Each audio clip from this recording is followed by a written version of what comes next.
जे रत्नागिरी जिल्ह्यामध्ये घडत आहेत तर त्याच्यावर नक्की काय उपाययोजना करायची या संदर्भात आमची बैठक होती। आणि याच्यातनं निष्पन्न असं झालं की बँकेचा हलगर्जीपणा देखील त्याला कारणीभूत ठरतोय। कारण कालचं एक उदाहरण असं आहे की पुनस्कर नावाच्या ज्या महिला आहेत त्यांच्या खात्यावरचे 87 लाख रुपये हे एका अकाउंटमध्ये ट्रान्सफर झाले आणि त्या अकाउंटमधनं 2 अकाउंटमधनं 1400 अकाउंटमधनं पैसे ट्रान्सफर झालेले आहेत। 1400 अकाउंटमध्ये म्हणजे 100 रुपयापासून 2 लाखापर्यंत। आणि हे किती मिनिटं नको माईक नको म्हणाले मानलं ना साहेब आदेश। तर इतका भयानक प्रकार आहे की पैसे देखील 2 ते 3 मिनिटांमध्ये त्या प्रमुख 3-4 खात्यामध्ये वर्ग होत आहेत आणि त्या खात्यांमधनं 1500-1600 खात्यांमध्ये ताबडतोब वर्ग होत आहेत। आणि त्याच्यासाठी 2 महत्त्वाच्या उपाययोजना करायचं आम्ही ठरवलं आहे। पुढच्या महिन्यामध्ये महाजनजागृती अभियान सायबर गुन्ह्याच्या बाबतीमध्ये जिल्हा स्तरावर करण्याचा आम्ही निर्णय घेतला आहे। एकाच दिवशी 850 ग्रामपंचायतीमध्ये अवेअरनेस क्रिएट करण्याच्या सभा होतील। त्या सभांना बँकेचे अधिकारी, पोलीस अधिकारी, मी एका ठिकाणी उपस्थित असेन, जिल्हाधिकारी असतील, CO असतील, SP असतील, असे एक महाजनजागृती अभियान या रत्नागिरी जिल्ह्यामध्ये सायबर क्राईमच्या विरोधामध्ये करण्याचा निर्णय आजच्या बैठकीमध्ये आम्ही घेतला आहे। त्याच्यानंतर ज्येष्ठ नागरिक जे आहेत त्यांच्या खात्यातनं 1 लाखापेक्षा जास्त ट्रान्सफर करण्याचा निर्णय त्यांनी जर घेतला तर कुठच्या खात्यामध्ये ते ट्रान्सफर करतायत याचा जर संशय आला तर तातडीनं पोलिसांना कळून त्या अकाउंटचं व्हेरिफिकेशन झालं पाहिजे, हा आपण निर्णय घेतलेला आहे। सायबर विमा हा कसा आपल्याला रत्नागिरी जिल्ह्यातल्या सुरुवातीला ज्येष्ठांना उपलब्ध करून देता येईल, कारण ज्येष्ठ नागरिकांकडनं हे वारंवार घडायला लागलेलं आहे।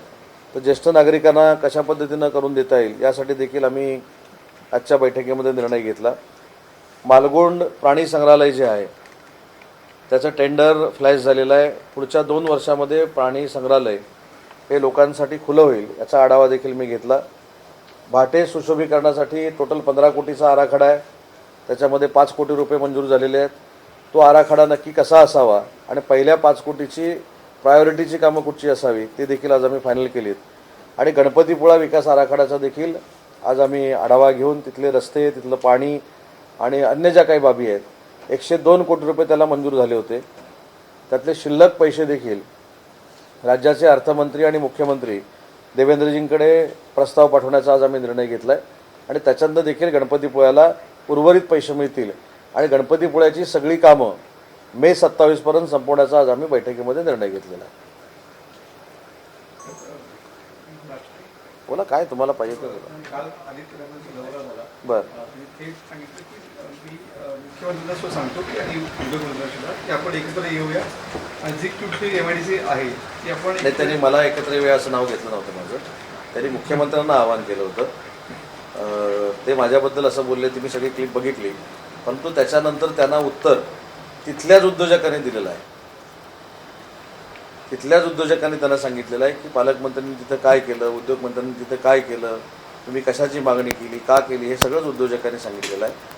आणि काल देखील मी त्यांना एक विनंती केलेली आहे की महाराष्ट्राचा दौरा करून MIDC कशा आहेत हे सांगणं त्यांचं कर्तव्य आहे, कारण ते विधानसभेचे सदस्य आहेत। पण त्यांच्या वरळी मतदारसंघामध्ये शौचालयांचे प्रश्न कसे आहेत, कोळीवाड्यांचे प्रश्न कसे आहेत, अल्पसंख्याकांचे प्रश्न कसे आहेत, चाळीचे प्रश्न कसे आहेत, जे प्रलंबित आहेत ते त्यांनी पहिले सोडवावेत। एक आदर्श मतदारसंघ महाराष्ट्रासमोर त्यांनी ठेवावा आणि मग आमच्या मतदारसंघामध्ये यावं। काल ते येऊन भरत शेठ गोगावलेंवर टीका करून गेले, माझ्यावर टीका करून गेले, हा 2च उद्देश होते त्यांचे। बाकी मी समाधान मानतो की निदान माझ्यामुळं आणि भरत शेठमुळं ते घरातनं बाहेर पडायला लागले, त्याच्या एवढं दुसरं समाधान असू शकत नाही। त्यांना शुभेच्छा आहेत, त्यांनी सगळ्या MIDCमध्ये जावं, सगळ्याची पाहणी करावी, परंतु स्वतःचा मतदारसंघ देखील सांभाळावा, जेणेकरून 2029ला त्यांना निवडून यायचं। नाणार बॉक्साईट संदर्भातली जनसुनावणी पुन्हा एकदा जाहीर झालेली आहे। 7 सप्टेंबर रोजी ती जनसुनावणी होणार आहे। मागच्या वेळी तुम्ही देखील ती सुनावणी रद्द व्हावी यासाठी देखील प्रयत्न केले। नाही, आज देखील माझं जिल्हाधिकाऱ्यांची चर्चा झालेली आहे। तिथल्या शेतकऱ्यांच्या मनामध्ये आहे तेच होणार। तिथले लोकप्रतिनिधी आमदार किरण भैया सामंतांची जी भूमिका आहे त्याच पद्धतीनं आम्ही पुढे जाणार, कारण शेवटी तो जनतेचा विषय आहे आणि त्या जनतेच्या विषयावर तिथले आमदार आहेत। त्याच्यामुळे ती चर्चा मी जिल्हाधिकाऱ्यांशी करेन, त्याची देखील चिंता तुम्ही करू नका। मनोज जरांगे साहेबांचं आंदोलन जे आहे ते 29 तारखेला होत आहे. 5 टप्प्यात 6 कोटी मराठी आंदोलक जे आहेत ते मुंबईत येतील असं त्यांनी दावा केलेला आहे. विमानसेवेपासून अगदी रेल्वे सेवेपर्यंत कुठलीही गोष्ट आम्ही मुंबईत होऊ देणार नाही त्यांचा इशारा आहे. नाही, याबाबतीत माझं त्यांच्याशी चर्चा सुरू आहे. विखे पाटील साहेब देखील चर्चा करतायत, प्रसाद लाड देखील चर्चा करतायत, शंभूराज देसाई साहेब देखील चर्चा करतायत. त्याच्यामुळे त्यांचं आंदोलन होणार नाही याची दक्षता आम्ही घेतोय.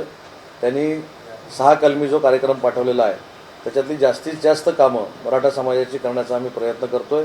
परंतु हे सगळं करत असताना ओबीसीच्या कुठच्याही आरक्षणावर किंवा त्यांना मिळालेल्या फॅसिलिटीवर परिणाम होणार नाही याची दक्षता आम्ही घेतलेली आहे.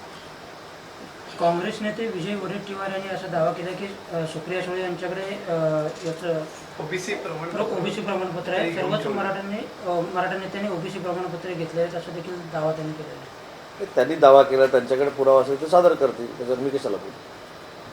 साहेब, गणपतीपुळे विकास आराखडा गेली म्हणजे 7 वर्ष ते काम चालू होतं, तो मंजूर झाला. आता काय स्टेज आहे, किती टक्के काम झालं? 7 वर्ष हे एवढ्यासाठीच काम चालू होतं कारण गणपतीपुळ्याला पाणी नेणारी जी पाईपलाईन आहे ती 13 किलोमीटरवरनं येते, देऊळ गावामधनं येते आणि चाफे गावामधनं येते. तर त्या चाफे आणि देऊळ गावातल्या लोकांची अशी मागणी होती की आम्हाला देखील पाणी मिळालं पाहिजे आणि म्हणून हे जमिनीचे आणि प्रश्न सोडवण्यामध्ये वेळ गेला. त्याच्यामुळे या पाणी योजनेला वेळ लागला आहे. परंतु तिथलं 1700 पैकी 1300 मीटरचं काँक्रिटीकरण हे पूर्ण झालेलं आहे. बाकी सगळी कामं पूर्ण झालेली आहेत आणि उर्वरित जी कामं आहेत ज्याचे पैसे शिल्लक आहेत ते नव्यानं मंजुरी घेण्याची प्रोसेस सुरू करून आम्ही मुख्यमंत्री महोदयांना विनंती करणार आहोत की ते आम्हाला पैसे द्यावे. पार्किंगच्या बाबतीमध्ये MTDCच्या जागेमध्ये पार्किंग करण्याचा आम्ही निर्णय घेतला.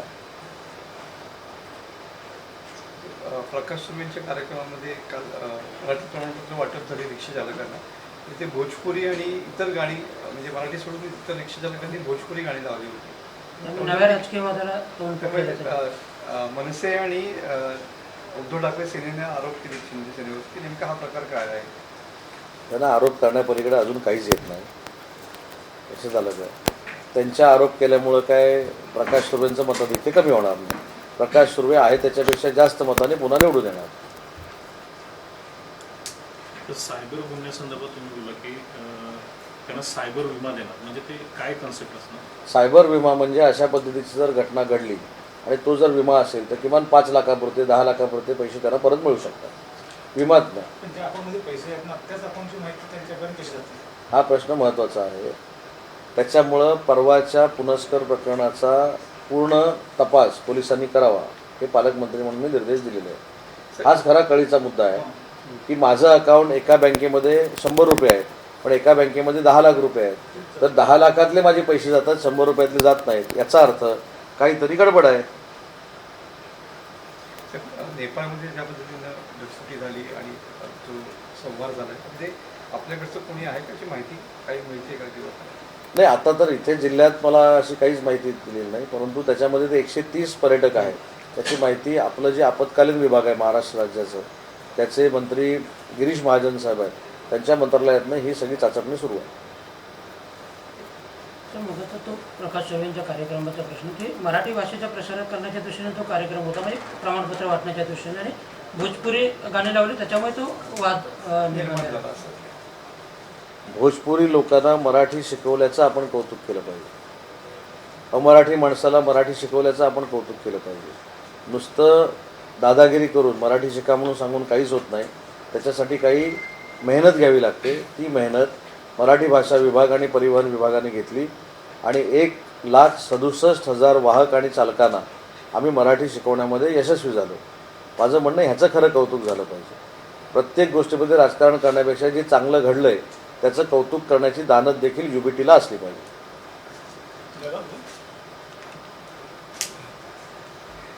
परत काय मेसेज आला का साहेब? आपण लेट आला, आपल्या कार्यबाहुल्यामुळे आपण लेट आला याचं उत्तर आम्ही पहिलंच दिलं. 2 वर्षामध्ये प्राणी संग्रहालय पूर्ण होईल. त्याचं टेंडर निघालेलं आहे 160 कोटीचं. पहिल्या टेंडरच्या त्या कालावधीमध्ये रिस्पॉन्स मिळाला नसल्यामुळे आता पुन्हा एकदा दुसऱ्यांदा काढलेलं आहे. आता ते टेंडर होईल आणि त्याच्यानंतर कामाला सुरुवात होईल.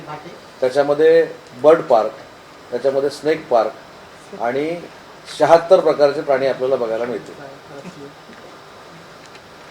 भाट्यासाठी ऑलरेडी 5 कोटी रुपये मंजूर केलेत. 15 कोटीचा आराखडा आहे.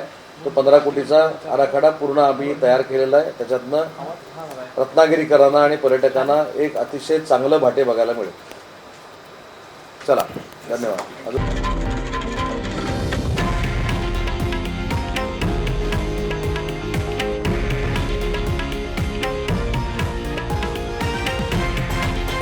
हे आहे देशातील नंबर 1 न्यूज नेटवर्क आणि आपण पाहत आहात TV9 मराठी, एकमेव.